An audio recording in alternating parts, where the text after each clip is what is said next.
ఇదేమో ఈ మొక్కులు కడతారు. ఇక్కడ మొక్కులు నెరవేరడానికి మొక్కులు మొక్కి ఉయ్యాలలో ఇలా ఉడుపులు కట్టి మొక్కుకున్న వాటిని నెరవేరినప్పుడు ఇక్కడ వచ్చి దర్శనం చేసుకొని అమ్మవారికి మంచి యాటను కోసి ఇట్లా దావత్ చేసుకుంటూ ఉంటారు.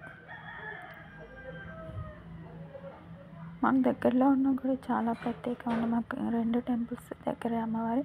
మా పెద్దవాళ్ళు చెప్పింది ఏంటంటే ఇక్కడ అమ్మవారు వస్తే ఇక్కడ ఒక కాలు ఇక్కడ ఒకటి, అక్కడ కేశంపేట దగ్గర ఒక పాదం మోపి అక్కడ వెలిసారు, ఇక్కడ వెలిసారని చెప్తుంటారు. ఇంకా డీటెయిల్గా కావాలంటే నేను కనుక్కొని చెప్తాను.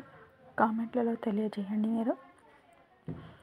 అక్కడ కూడా ఇప్పుడు చాలా ఫేమస్ అవుతుంది. ఇది ఫస్ట్ నుండి ఉన్న గుడి అన్నమాట.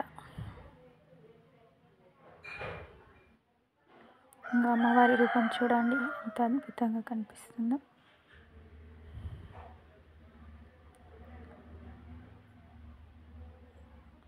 అమ్మవారికి బియ్యం సమర్పించుకుంటారు, నిమ్మకాయ దండలు వేస్తుంటారు. హారతి తీసుకొని దర్శనం చేసుకొని అక్కడ వెళ్ళిపోయాం మేము. ఇంకా పక్కకి వెళ్ళి చూస్తూ ఇలా తీయొద్దన్నారు కానీ తీసాను నేను. చాలా ఫొటోస్ తీస్తారులేండి. ఇక్కడ ఎవరు వస్తున్నారని తొందరగా ఎమ్మెల్యే వాళ్ళు ఎవరు వస్తున్నారు తొందర అడవిలో పంపించేశారు మమ్మల్ని.